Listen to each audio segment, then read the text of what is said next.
प्यारे आका हजरत मोहम्मद मुस्तफ़ा सल्लल्लाहु ताला अलैहि वसल्लम ने इरशाद फरमाया कि जो मेरा उम्मती एक मर्तबा मुझ पर दरूद पाक पढ़ता है, कितनी मर्तबा जी? थोड़ा सोचिए आवाज से।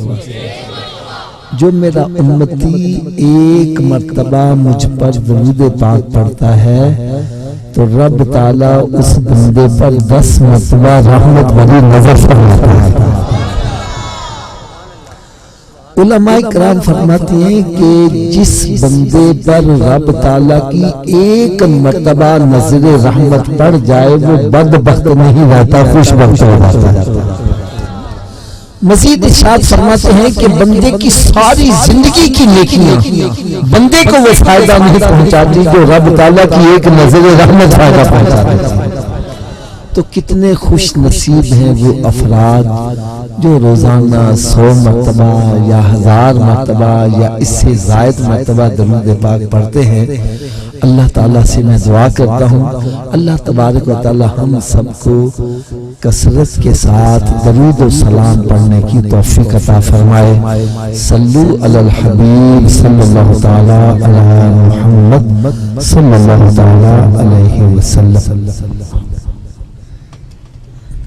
प्यारे इस्लाम भाई, मैं एक बात अर्ज करूं, मुझे यकीन जानो ये एक अफसोस होता है, दुख होता है कि हम महफिल में आते हैं, बयान सुना और फिर कहते हैं यार बड़ा अच्छा बयान हुआ, लेकिन क्या बयान हुआ, हमें इस बयान से क्या सबक हासिल करना चाहिए, ये ऐसा हमारा ज़हन नहीं। सल्लु अलल हबीब सल्लल्लाहु ताला अला मुहम्मद सल्लल्लाहु ताला अलैहि वसल्लम। अब छोड़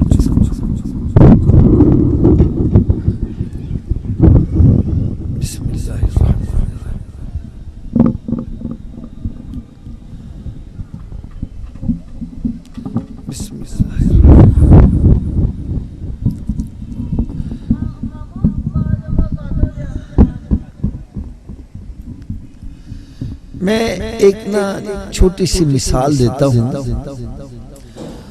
हम बयानात सुनते हैं, बयानात सुनते हैं, लेकिन इधर से सुना तो उधर से निकाल दिया।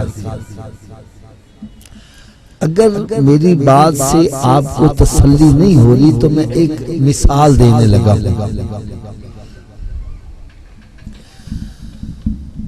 एक वाकया है जो हमने पता नहीं कितनी मर्तबा सुना है कि हजरत अली रज़ी अल्लाह ताला अन्हु मैदाने जंग में है, आपने अपने मद्दे मुकाबिल को नीचे गिराया और फिर उसके सीने पर सवार होकर लगे उसकी गर्दन काटने। उसने आपके चेहरे पर थूक दिया। आपने उसको क्या किया था? थोड़ा सा ऊंची आवाज से बोले और ऊंची आवाज से बोले। उसने कहा कि मुझे आपने छोड़ा क्यों है? मैंने तो आपके साथ ज्यादती की, आपके चेहरे पर थूका। आपको तो चाहिए था मुझे और बेदर्दी से कत्ल करते, आपने मुझे छोड़ा क्यों?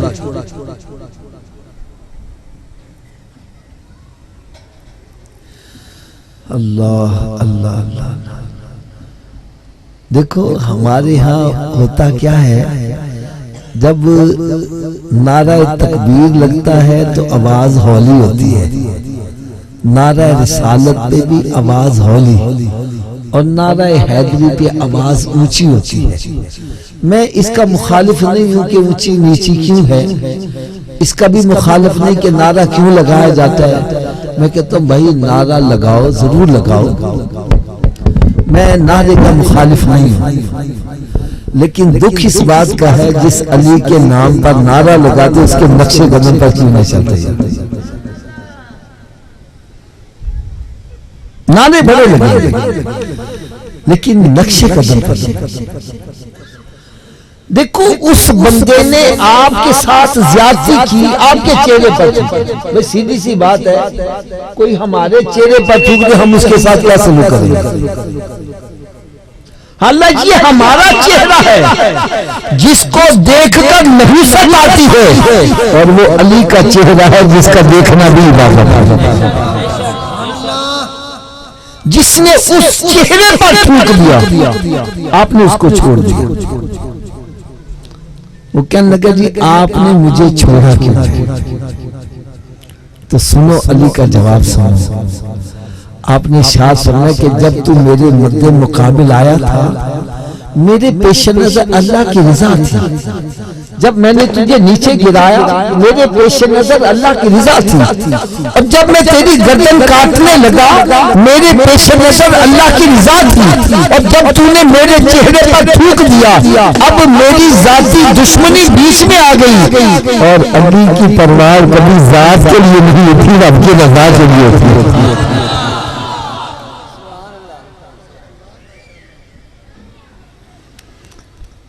अब अगर नाराज ना हो तो मैं एक बात अर्ज करूं, बात सच्ची करना। जितने भी यहाँ मौजूद हो, आज हमारे खानदान में जितनी लड़ाइयां हैं, अल्लाह की रजा के लिए हैं या जात के लिए? ऊंची बोलो यार। तो किस मुंह से अली का नारा लगाता है? यार पूरे मजमे में कोई एक बंदा तो हाथ खड़ा करके कहे मैं अपने भाई को इसलिए नहीं बुलाता कि वो बेनमाजी है, वो शराब पीता है, वो जिना करता है, वो सूदी कारोबार करता है। नहीं, लड़ाई है तो इसलिए कि तू मेरे बेटे की शादी जानी, तू मेरे घर आया, मैंने खाना खिलाया, मैं तेरे घर गया, तूने पानी में पूछा, लड़ाई शुरू। मैंने तुम्हारी शादी पे 1000 खर्च किया, तूने 500 दिया, लड़ाई शुरू।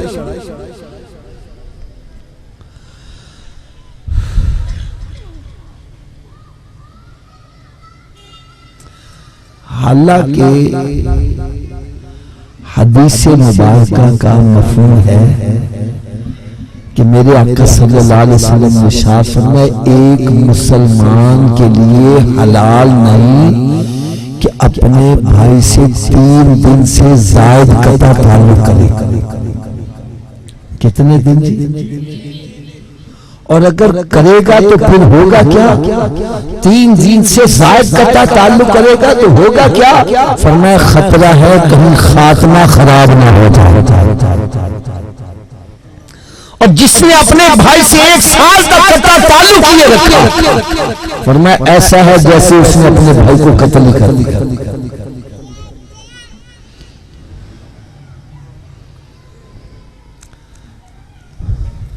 हदीस मुबारक का मफहूम है, रब ताला ने जब सिला रहमी को दुनिया में भेजना चाहा, वो रब ताला के अर्श के पाए को पकड़ के खड़ी होगी, या अल्लाह मुझे दुनिया में ना भेज, ये दुनियादार मेरी कदर नहीं करेंगे। तो रब ताला ने शाह फरमाया, क्या सिला रहमी की इस बात से राजी नहीं है? जो तेरी कदर करेगा मैं भी उसकी कदर करूँ, जो तेरी कदर मैं भी उसकी कदर करूँ।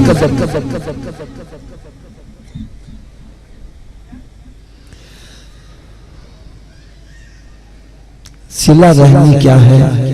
खूनी रिश्तों को आपस में मिलाना, खूनी रिश्तों को आपस में जुदा करना, ये कता रहमी है।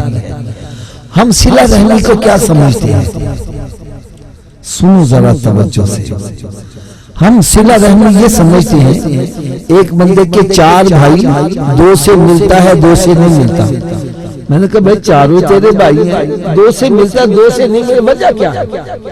वो कहने लगा जी 2 मुझे मिलते हैं मैं भी मिलता हूँ, 2 नहीं मिलते मैं भी नहीं मिलता। मैंने कहा भाई ये सिला रहमी नहीं है, ये तो अदले का बदला है। मैं इनसे सलाम दुआ करता हूँ, ये भी मेरे साथ सलाम दुआ करेंगे। मैं इनकी शादी गमी में आना शुरू कर, ये भी आना शुरू कर देंगे। ये तो अदले का बदला है। अरे सिला रहमी ये है, तेरा भाई तुझसे तोड़ना चाहता है तो फिर भी कहना भाई तुम मेरा मार जाया, मैं तुझे कैसे छोड़, मैंने तुझे नहीं छोड़ा। आज हमारी हालत क्या है?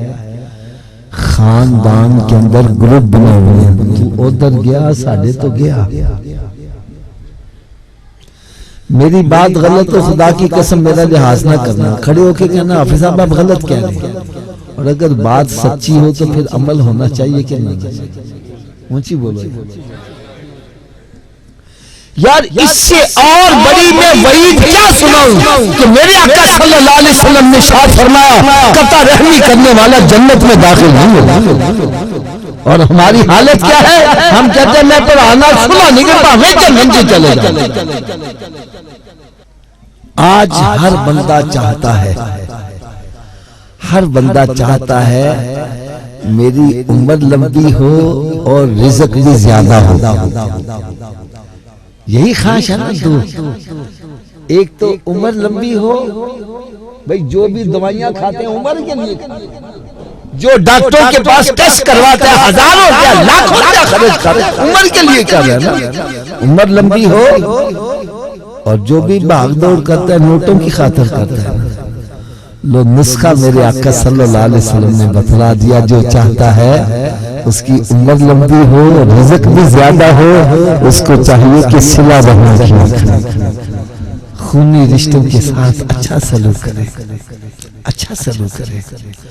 आज यकीन जानो मैं दुख की बात कह रहा हूँ, बाप बेटे को नहीं बुला रहा, बेटा बाप को नहीं बुला रहा, बेटा माँ को नहीं बुला रहा, भाई भाई से जुदा है, बहन भाई से जुदा है, कई कई साल गुजर गए, मरना जीना बंद किया। अब मुझे एक बात आप बतलाओ कि ये खानदान के अंदर जो लड़ाइयां हैं ये खत्म होनी चाहिए, सुलह होनी चाहिए या नाराजगी बरकरार रहनी चाहिए? अच्छा, आवाज कम हो गई है। नहीं, आवाज कम क्यों है मैं इसकी भी वजह बता रहा हूं। भाई सुलह करने से रब राजी होता है और लड़ाई से तो शैतान चाहेगा हम कोई ऐसा काम करे जिससे रब राजी हो। वो कहता छड़ मौलवी ने, ये तो ऐसे बातें करता रहता है। वो देख मेरी बात सुन, मैंने छोटे भाई को पढ़ाया लिखाया, उसकी परवरिश की है, उसको नौकर करवाया, उसकी शादी करवाई, उसको कारोबार करवाया, उसका मकान बना के दिया। अब वो मेरे साथ आगे खड़ा हो गया, मैं कैसे उसको बुलाऊं?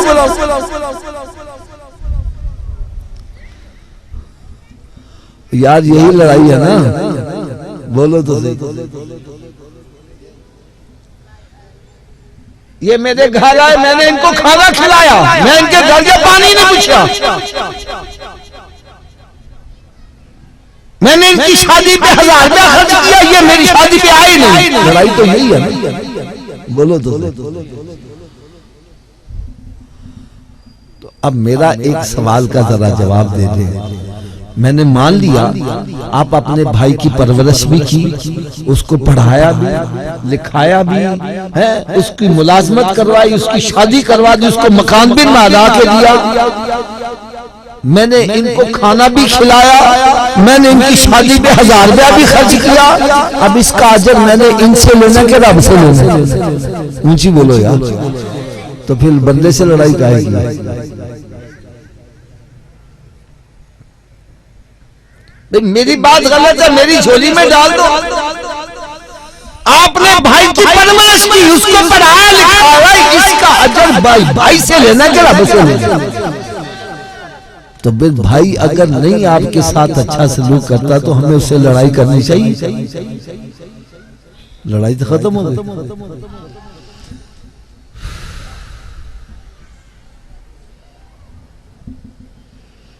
चलो अगर सुलह के लिए दिल आमादा नहीं हो रहा तो हम थोड़ी सी सौदेबाजी कर लेते हैं।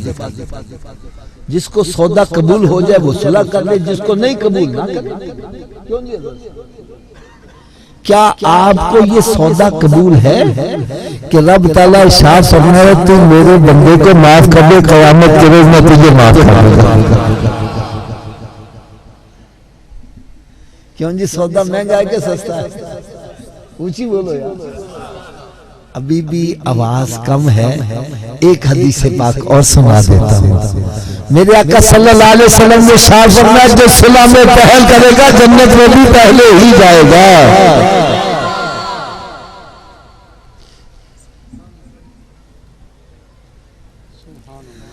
हाफिज साहब मेरे भरा ने मेरे नाल ज़्यादतियां बड़ियां की, मैं किवें सलाह करा?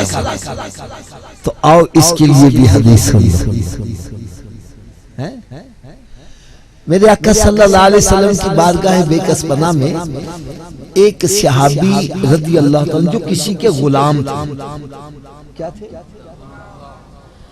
अर्ज करने के यार सल्लम मेरा मालिक मुझे मारता बड़ा है। सरकार सल्लल्लाहु अलैहि वसल्लम ने उसको मालिक को बुला लिया। हाँ भाई, तो अपने गुलाम ने मारता क्यों है? और अर्ज करने के यार सल्लल्लाहु अलैहि वसल्लम ये गलतियां बढ़िया करता है। क्या करता है? सरकार सल्लल्लाहु अलैहि वसल्लम ने फरमाया अगर ये गलतियां करता तो इसको माफ कर दिया। क्या किया कर? ऊंची बोलो।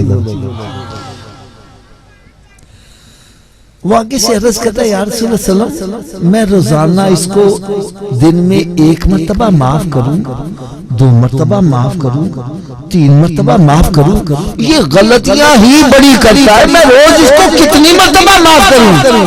तो मेरे आका सल्लल्लाहु अलैहि वसल्लम ने शाह फरमाया जितनी मरतबा तेरा मालिक तुझे माफ करता है। यार ईमानदारी से बतला, रब ताला अगर हमारी गलतियों पर हमें पकड़ शुरू कर, हम एक सांस भी ले सकते, एक कदम भी चल सकते। रब ताला हमें कदम कदम पर माफ कर रहा है और हम बंदे को माफ नहीं करते। हम कहते हैं तू मेरी दाढ़ तले आला सही कर।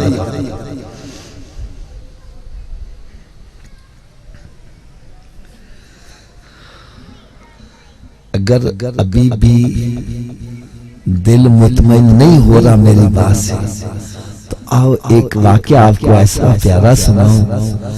मेरा ये हुस्न सन है, अगर कोई तवज्जो से सुन ले तो आज जहां से उठेगा तो सुलह वाली नियत करके उठेगा। अल्हम्दुलिल्लाह मुझे वो मंजर अभी तक याद है। हैदराबाद में मेरा बयान था मस्जिद के अंदर, बहुत बड़ी मस्जिद थी। तो बयान मेरा खत्म हुआ तो यार 2 भाई एक इधर से खड़ा हुआ है, एक इधर से, दोनों चीखे मारते हुए आए हैं और एक दूसरे से गले मिलकर रोना शुरू कर दिया। ये है बयान का मकसद। यहां से उठो, अपने रुख मदीने शरीफ की तरफ करके, अपने दिलों को साफ करके। यार मैं आपसे एक सवाल करता हूं, आप एक दूध वाले की दुकान पर जाते हो, किसकी दुकान पर जाते हो? उसे कहते भाई 2 किलो मुझे दूध दे दो।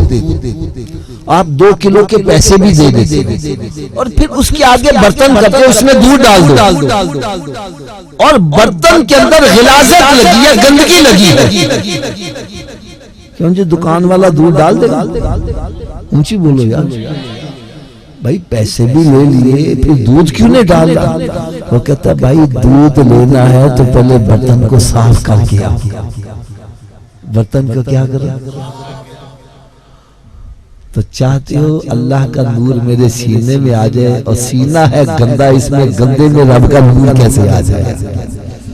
अपने सीनों को साफ करो, इससे कदूरतें, इससे अदावतें, नफरतें और इसमें बुग़्ज़, हसद, कीना जो है इसको खत्म करोगे तो फिर अल्लाह ताला का नूर खुद ब खुद दिल में आना शुरू हो जाएगा।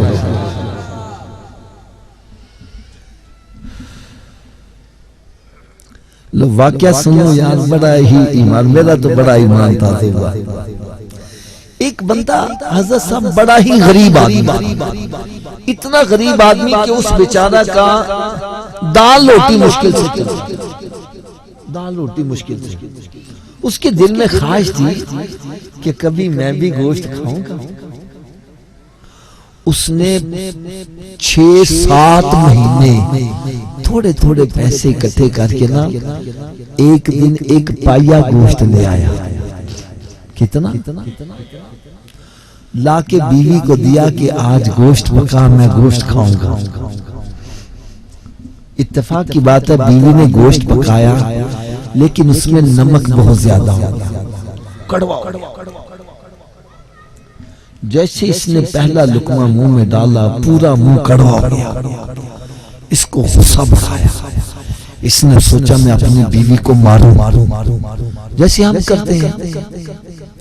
फिर दिल में ख्याल आया, जैसी गलती मेरी बीवी से हुई है ऐसी गलती मेरी बेटी से भी तो हो सकती है, मेरी बहन से भी हो सकती है, मेरी माँ से भी हो सकती है।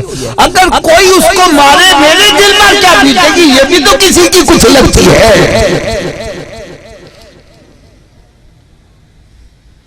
मैं कहता हूं और बातें तो एक तरफ रह गई, अगर हम सरकार सल्लल्लाहु अलैहि वसल्लम की सिर्फ हदीस मुबारका के इतने हिस्से पर अमल कर लें, मैं दावे से ये कहता हूं हमारा माशरा अमन का गहवारा बना। मेरे आका सल्लल्लाहु अलैहि वसल्लम ने इरशाद फरमाया, तुम उतनी देर तक कामिल मोमिन नहीं हो सकते जितनी देर अपने भाई के लिए वो चीज पसंद ना करो जो अपने लिए पसंद करते हो। यार महफिल में बैठे हो, सरकार की महफिल में, ईमानदारी से बतलाना, आप में से कोई बंदा चाहता है उसकी बेटी को गालियां निकाले, उसको कोई धक्के दे के बाहर निकाले, उसको कुछ ताने मैंने दे, तो जो तेरे घर में बीवी है वो भी तो किसी की बेटी है कि उसको गालियां निकालता है, कि उसको ताने देता है कि लेके क्यों उसके माँ बाप को गालियां निकाल रहा है। एक शीशे का गिलास है, क्या मुझसे नहीं टूट सकता? अगर यही गिलास बीवी से टूट के उस पर क्यों क़यामत डाल दी जाती है? वो इंसान नहीं है।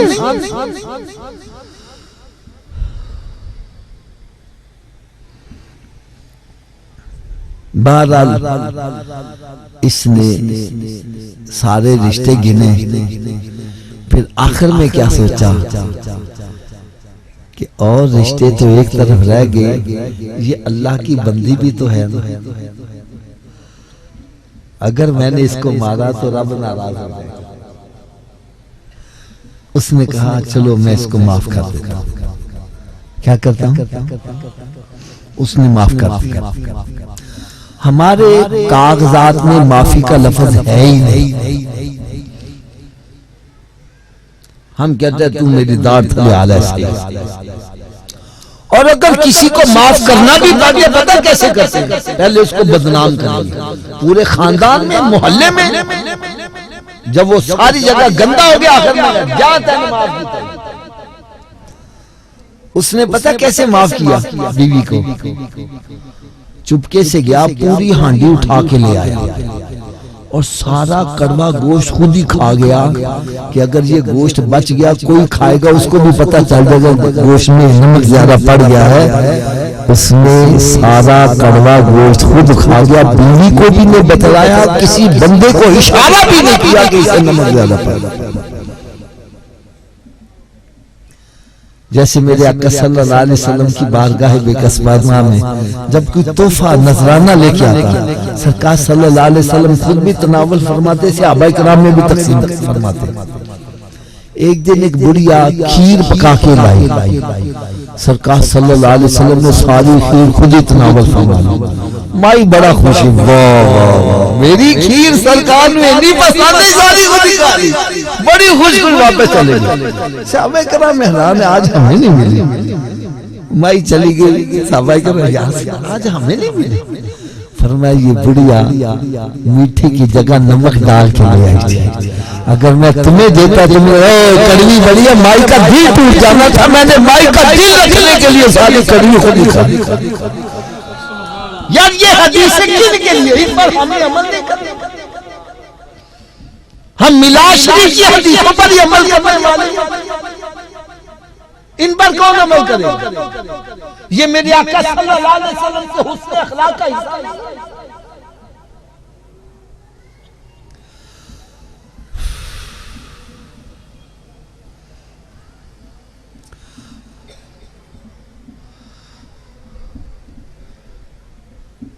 इसने वो कड़वा गोश्त सारा खुद ही खा गया और किसी को बतलाया भी नहीं, अंदर ही बस सो गया, किसी को कानों कान खबर भी नहीं होती। खैर कुछ अरसे के बाद उसको मौत आ गई, फरिश्ते आ गए, उन्होंने आकर नामा अमाल चेक किया, देखा पूरे नामा अमल में नेकी कोई है ही नहीं। इसको यकीन हो गया मेरा ठिकाना दोज़ख है। रब ताला ने शाद फरमाया, फरिश्तों एक मर्तबा फिर देख लो, शायद कोई नेकी नजर आ जाए। फिर देखा, अर्ज करते या अल्लाह कोई नेकी है ही नहीं, क्या किया जाए। रब ताला इरशाद फरमाया तीसरी मर्तबा फिर देख लो, शायद कोई नेकी नजर आए। अर्ज करते या अल्लाह नेकी तो कोई नहीं, अलबत्ता एक मर्तबा इसकी बीवी से नमक ज्यादा डल गया था और इसने ये कहते हुए कि ये अल्लाह की बंदी है उसको माफ कर दिया था। रब ताला ने शाह फरमाया मैं इससे बड़ा माफ करने वाला हूं, जा मैंने इसके सारे गुनाह माफ कर दिए। खुदारा आओ हम भी कोई मुहावरा बना ले, हो सकते आज अपने भाई को तुम माफ करो, इसी के सदके रब ताला तुम्हारी बख्शिश फरमाए।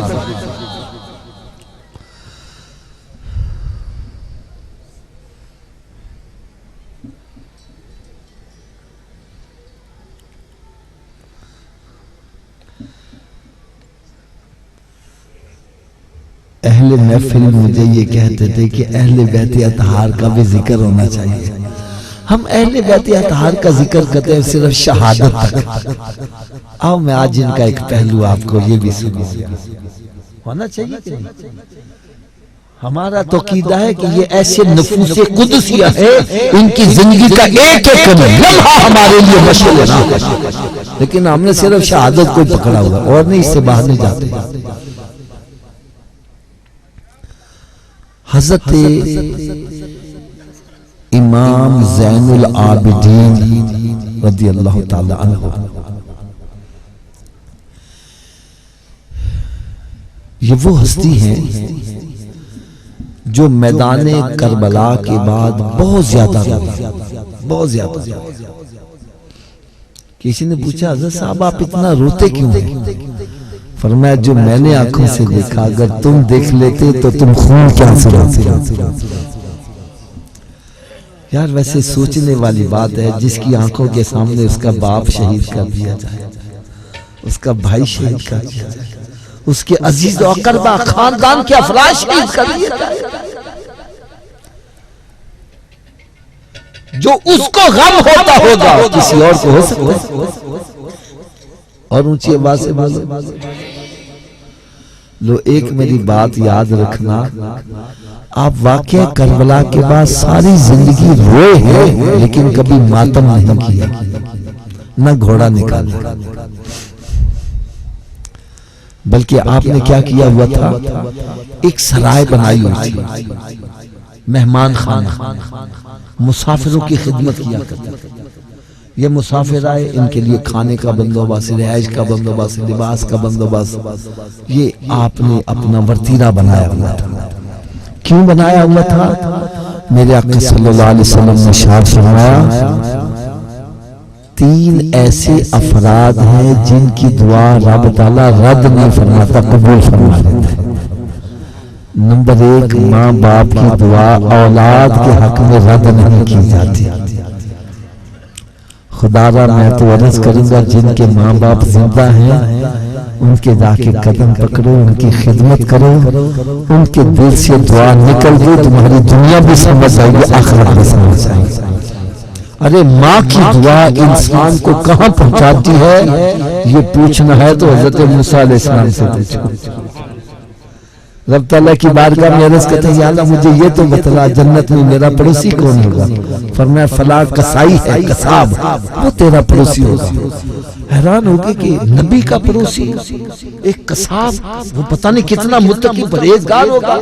सुबह सुबह चले गए उसकी दुकान पर, देखो ये करता क्या है, देखा सारा दिन उसके कोई अच्छा काम नहीं किया। छुट्टी करके जब घर जाने लगा सोचा शायद रास्ते में कोई नेकी का काम है, रास्ते में भी कोई नेकी का काम नहीं किया। फिर घर में दाखिल हुआ तो आप भी घर में दाखिल हो गए, देखो घर में क्या करता है जाकर। देखा देख के माँ बाप माजूर हैं, इसने जाकर पहले माँ बाप का मुंह हाथ धोया, फिर खाना पका के, माँ रोटी चबा नहीं सकती थी, इसने अपने मुंह में लुकमा चबा के जब माँ के मुंह में डाला तो जैसे वो लुकमा हलक से नीचे उतरा, माँ कहती है बेटा जा, तुझे रब ताला मूसा अलैहिस्सलाम का जन्नत में पड़ोसी बना देगा। समझिए इसमें कख भी नहीं है, अरे ये माँ की दुआ है जिसको नबी का पड़ोसा दे।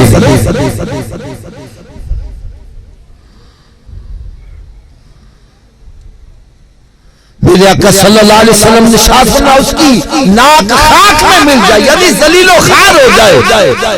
3 मरतबा फरमाया। सहाबाए कराम हैरान हो गए, किसकी नाक खाक में मिल जाए? फरमाया जिसकी जिंदगी में उसके माँ बाप बुढ़ापे को पहुंचे और उनकी खिदमत करके वो जन्नत में हासिल, उस जैसा बदबख्त बंदा कोई नहीं। खुदारा दुनिया और आखिरत की कामयाबी चाहते हो तो अपने माँ बाप को राजी कर लो, क्योंकि जिसने माँ बाप को राजी कर लिया उसने रब को राजी कर लिया, और जिसने रब को राजी कर लिया उसकी दुनिया भी संभल गई, आखिरत भी संभल गई। और जिसने माँ बाप को नाराज किया उसने रब ताला को नाराज। इसलिए मेरे आका सल्लल्लाहु अलैहि वसल्लम ने इरशाद फरमाया, अरे माँ बाप ही तुम्हारे लिए जन्नत है, माँ बाप ही तुम्हारे लिए जहन्नम है। ये राजी हो गए तो जन्नत है, नाराज हो गए तो जहन्नम।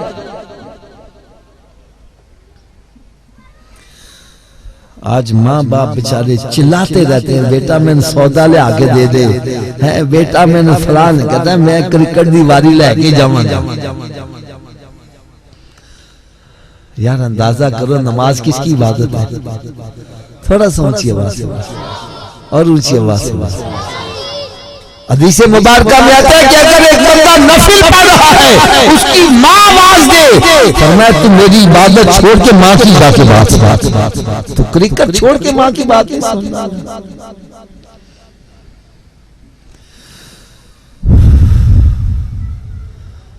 तो फरमाया 3 ऐसे अफराद हैं जिनकी दुआ रब ताला रद्द नहीं फरमाता, कबूल फरमा लेता है। नंबर 1, माँ बाप की दुआ औलाद के हक में रद्द, ऊंची बोलो। नंबर 2, मजलूम की बद्दुआ जालिम के हक में रद्द नहीं की जाती। लिहाजा किसी पर जुल्म करने से गुरेज करो।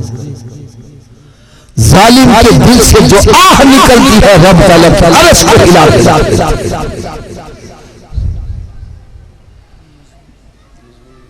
मजलूम के दिल से जो बद्दुआ निकलती है वो रब ताला की अर्श को हिला देता है। और नंबर 3 फरमाया मुसाफिर की दुआ मुकीम के हक में रद्द नहीं की जाती। सल्लल्लाहु अला हबीबिही मुहम्मद व आलिहि व अस्हाबिहि व बारिक वसल्लम। अब प्यारे इस्लामी भाइयों,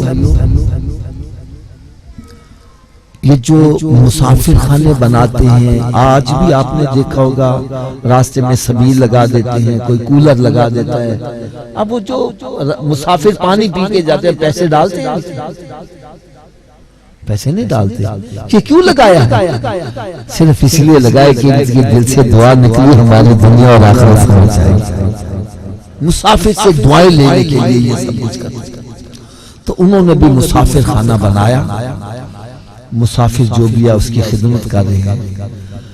एक दिन मुसाफिरों में वो बंदा भी आ गया जिसने मैदाने करबला में अहले बैते अतहार के नफूसे कुदसिया, उनके लाशों की जो बेहुरमती की थी उनके ऊपर घोड़े दौड़े, यानी जुल्म सितम की आखिर कर दी थी। वो भी मुसाफिर बन के आ गया। आपने उसको बड़ा प्रोटोकॉल, वीवीआईपी प्रोटोकॉल, आला किस्म का खाना, आला किस्म का बिस्तर, आला किस्म का कमरा दिया। वो अंदर ही अंदर बड़ा परेशान हो रहा है कि मैंने इनके साथ क्या किया, ये मेरे साथ क्या किया। फिर सोचने लगा शायद इन्होंने मुझे पहचाना नहीं, शायद मुझे।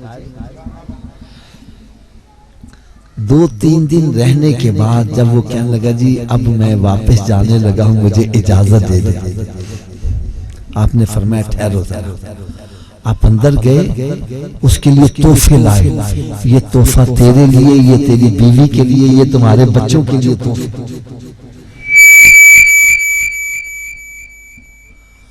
उसने तोहफे तो लेकर चल दिया, लेकिन थोड़ी दूर गया, उसका अंदर जमीन ने इतना उसको झंझोड़ा कि वो पलट कर फिर वापस आ गया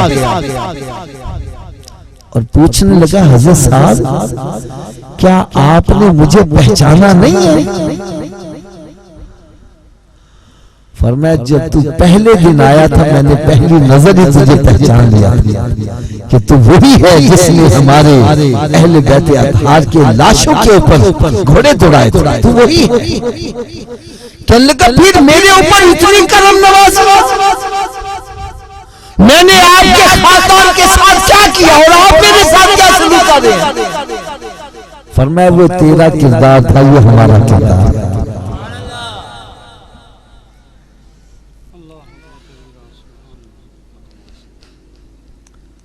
आज हम अपने भाइयों से क्या सलूक कर रहे हैं, अपने खानदान वालों के साथ क्या सलूक कर रहे हैं, अपने दोस्त अहबाब के साथ क्या सलूक कर रहे हैं। हम अपने अंदर बुग़्ज़ पाला हुआ है, नफरतें पाली हुई हैं, अदावतें पाली हुई हैं, इंतकाम की आग में भड़क रहे हैं।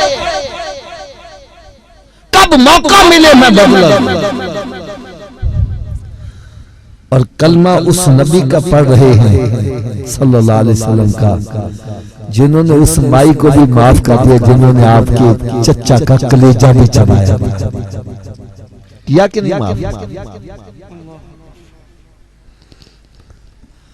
तो फिर आओ अब मैं आपकी खिदमत में थोड़ा सा गुजारिश करूं, सच्ची बात दिल की करनी है, ऊपर से नहीं करनी। अब हमें अपने खानदान रिश्तेदारों से, दोस्त अहबाब से सुलह करनी चाहिए या लड़ाई बरकरार रखनी चाहिए? ऊंची बोलो जरा, कब से करेंगे? आवाज कम हो गई है।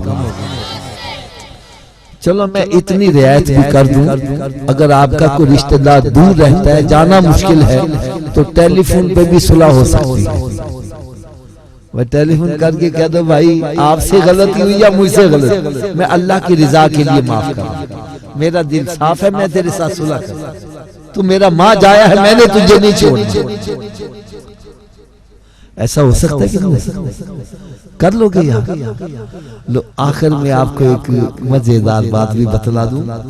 मेरे फादर इन लॉ सुसर साहब, वो मस्जिद के इमाम थे। एक दिन ऐसे बैठे बैठे गुफ्तगू हुई, मैंने कहा हजरत साहब आप जिस मस्जिद में नमाज पढ़ाते हैं, क्या सारे मुक्तदी आपसे राजी हैं? क्या सारे मुक्तदी आपसे राजी हैं? मेरी बात सुन के ना वो चुप हो। फिर मैंने खुद ही वो सकूवत को तोड़ा। मैंने कहा हज़रत साहब मस्जिद में ना एक दो बूढ़े बूढ़े से बंदे होते हैं जो छोटी छोटी बातों पर एतराज करते रहते हैं। खैर हमें उनको इतना नहीं समझना चाहिए, उनकी बात को अहमियत नहीं देनी चाहिए, बाकी तो नमाजी राजी हैं। मुझे कहने लगे आबा जी मंजी चिक मरोड़ी हो ना सारी साउंड नहीं जो देंगे। भाई इन मरोड़ियों को खत्म करो, दुनिया में भी चैन से सोओगे, कब्र में भी चैन से, आखिरत में भी चैन से सोओगे। ये अंदर से मरोड़ियां खत्म करो, अपनी नफरतें खत्म करो, मोहब्बतें पैदा करो। हम कलमा पढ़ने वाले हैं, इस्लाम ईमान ये हमें सलामती सिखाता है, ये हमें अमन का पैगाम देता है, नफरतें नहीं है। अपने दिलों से नफरतों को खत्म करो, मोहब्बतें पैदा करो। मेरे आका सल्लल्लाहु अलैहि वसल्लम ने पूरी दुनिया में जो इस्लाम फैलाया है वो मोहब्बत की वजह से फैलाया है, अखलाक हुस्न अखलाक से। तो एक आखिर में और बात भी अर्ज कर दूं। एक बच्चा है मैट्रिक का स्टूडेंट है, कौन सी क्लास का? उसने पेपर देने हैं। अगर मैं पेपर आउट कर दूं, पहले बतला दूं भाई ये सवाल आ रहे हैं, वो बच्चा फिर भी तैयारी ना करे, फेल हो जाए, उससे बड़ा निकम्मा कोई होगा? ऊंची बोलो जरा, उससे बड़ा निकम्मा, एक मतलब और बोलो जरा, उससे बड़ा निकम्मा। अब मैं हाथ बांधकर एक बात कहने लगा हूं, अपने अपने गिरेबानों में झांक कर देखना, किसी इन निकम्मों में मेरा नाम तो नहीं आ रहा। करोड़ों दरूद करोड़ों सलाम उस प्यारे आका सल्लल्लाहु अलैहि वसल्लम पर जिन्होंने मैदान माशर का पेपर आउट कर दिया। फरमाया ऐ मेरे गुलामों आओ मैं तुम्हें अभी बतला दूं, कयामत के रोज मुसलमान से सबसे पहला सवाल नमाज का होगा। कौन सा होगा? ऊंची बोलो जरा। तो क्या हमारा पहला सवाल दुरुस्त है? तो पहले सवाल में फंस गए, अल्लाह ना करे अगले सवालों का क्या बनेगा। चलो मैं गैस लगवाऊं, अब बेशक तैयारी ना। आप कहोगे हाफिज साहब ने तुक्का लगा, पता नहीं आता भी है कि नहीं आता, लेकिन मेरे आका का फरमान गलत है। ऊंची बोल दो याद है। तो जब सरकार सल्लल्लाहु अलैहि वसल्लम ने फरमाया पहला सवाल ही नमाज का होगा, फिर हमें नमाजी बनना चाहिए कि नहीं बनना चाहिए? आवाज कम हो गई। अगर नमाजी बनना चाहते हो नुस्खा मैं बतला दूं, सारे ही नमाजी बन जाओ। क्यों जी लोड है नुस्खे की? ये 2-4 की आवाज आ रही है, बाकी सिर्फ एक शर्त है, नुस्खा इस्तेमाल करना पड़ेगा। ये तो आप भी जानते हैं, 10,000 रुपया डॉक्टर को फीस दे के नुस्खा ले आओ और इसको घर में रखो, आराम आ जाएगा। कब आराम आएगा? तो डरना नहीं, मैं आपसे पैसे नहीं मांगूंगा, मैं फी सबीलिल्लाह नुस्खा दूंगा। इस्तेमाल करो, नमाजी ना बनो, मैं आपका मुजरिम। कर लोगे इस्तेमाल? लो जी, नुस्खा सिर्फ इतना है, अगर ये वजूद नमाज ना पढ़े, क्या मैंने कहा जी, तो इस वजूद को रब का रिज़्क ना खिला, बस ये नुस्खा। और बात भी मैं सही कर रहा हूं, जो वजूद रब ताला के आगे नहीं झुकता, क्या वो इस काबिल है कि इसको रब का रिज़्क खिलाया जाए? भाई रोटी सामने रखी, अपने मुंह में चली जाएगी, पकड़ के ले जाओगे तो मत ले जाओ। ये रोटी मांगे, बोले नहीं पहले नमाज फिर बाद। तो क्या ख्याल है, नमाजी बन जाएगा कि नहीं बनेगा? तो इस नुस्खे पर अमल कौन कौन करेगा? सभी हाथ ऊंचा खड़ा करके बुलंद आवाज से इंशाअल्लाह का नारा भी लगा दो। आज के बाद हमारी कोई नमाज कज़ा नहीं होगी, रमजान शरीफ का रोजा भी नहीं छोड़ेंगे, सरकार सल्लल्लाहु अलैहि वसल्लम की सुन्नत पर अमल करेंगे। यार हम सारे ही नमाजी बन जाए, अहले खाना के वालिदैन की रूह कितना खुश हो जाए। ये है इसाले सवाब की महफिल का। ये नहीं आए लंगर खादा तो मुछा नु ता देंदे गल्ला कर दोगे, को कहना नमक सही नहीं, को कहना मरज सही नहीं, को कहना आदे प्यो ने केड़ा रोज रोज रोटी तो चंगी खवा दे। अब नुस्खे की सुबह की डोज मैं नुस्खा जरा मुकम्मल सुना दूं, होता ना सुबह दोपहर शाम। सुबह की खुराक पूछते हैं, ए नाश्ते तो पहले के नाश्ते तो बाद? तो भाई ये नाश्ते से पहले वाली, उतनी देर तक नाश्ता नहीं करना जितनी देर नमाज फजर न पढ़ लो। पहले नमाज फिर नाश्ता। एक बंदा कहना है सुबह उठने क्या देर हो जाए, तो मैंने कहा ना पढ़ूंगा लो, बेहतर पढ़ लो। और सुबह उठ के मुँह आते तो होंगे कि नहीं, तो वुज़ू कर लो, 2 सुन्नत तो फर्ज पढ़ लो, फजर दी पढ़ लो के बाकी पढ़नी आसान हो जाएगी। फजर दी राजा शैतान करना अच्छा, उन कल तो पढ़ाएंगे ना, कल आवे तो ना नमाज पढ़ता है, लिहाजा थोड़ा जा ऊंची आवाज ना बोलो, उन्नी देर तक नाश्ता। अच्छा किधरे शैतान कान से फूकते नहीं मारिया कि बोली ना कि नमाज पढ़नी ना पा जाए। शैतान साडा दोस्त है कि दुश्मन? तो दुश्मन की गल मननी चाहिए ना, तो तुसा क्यों मानते पाए? चलो जरा शैतान नु दुश्मन समझ जावे, ओ तो ऊंची आवाज ना बोलो, उन्नी देर तक नाश्ता, जितनी देर तक नमाज़ें, और उतनी देर तक कोई अखबार रिसाला नहीं पढ़ना जितनी देर कुरान पाक की तिलावत नहीं कर लेगा। यकीन जानो अपने घरों में नजर दौड़ाओ, कितने कितने महीने गुजर गए, किसी ने कुरान खोल के देखा? कुरान पाक पर गर्द गुबार पड़ रहा है, टीवी VCR पर मक्खी नहीं बैठने, तेरे घर में बरकत कैसे? मेरे आका सल्लल्लाहु अलैहि वसल्लम ने शाद फरमाया, अपने घरों को कब्रिस्तान मत बनाओ, अपने घरों को वीरान मत करो। अरे घर बंदों से आबाद नहीं होते, घर तिलावत कलाम पाक। एक बंदा कहने लगा मैं तो कुरान ही नहीं पढ़ा आया, मैंने की करना? मैंने कहा तू सुबह उठ के कुरान पाक का दीदार ही कर लिया, फिर देखना तेरा दिन कैसा प्यारा गुजरता है।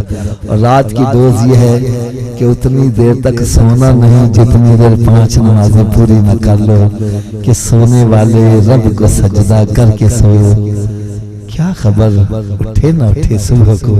एक बंदा कहने लगा अफजी मेरी ते किस्मती मारी गई, किस्मती फट गई, जो किस्मती उलट गई। तुम्हें कैसे पता चला? कहने लगा जी मैं जिस कारोबार में हाथ डालता हूँ नुकसान ही होता है, जिसका भला करता हूँ बुरा ही होता है, जिस अच्छे काम में हाथ वो भी गलत ही हो जाता है, मेरी तो किस्मत ही उलट गई। मैंने कहा भाई उल्टी किस्मत को भी सीधा करने का नुस्खा बतला दो। चाहिए नुस्खा कि नहीं? क्या लगा बतला दो तो बड़ी मेहरबानी। मैंने कहा भाई एक मोहर होती है ना स्टैंप, देखिए कभी स्टैंप। मैंने कहा इस मोहर को पकड़ के अपने सामने करो, इस मोहर पे अल्फाज उल्टे लिखे होते क्या सीधे होते हैं? ऊंची बोलो। मैंने कहा मोहर पे अल्फाज उल्टे हैं, लेकिन जब यही मोहर ऐसे झुक जाती है तो उल्टे अल्फाज। मैंने कहा तेरी किस्मत उलट गई है, अपनी पेशानी रब की बारगाह में झुका दे, तेरी उल्टी किस्मत सीधी हो जाएगी। ये एक सजदा जिसे तू गिरा समझता है, हजार सजदों से देता है आदमी को निजात, वमा अलैया इल्लल बलाग।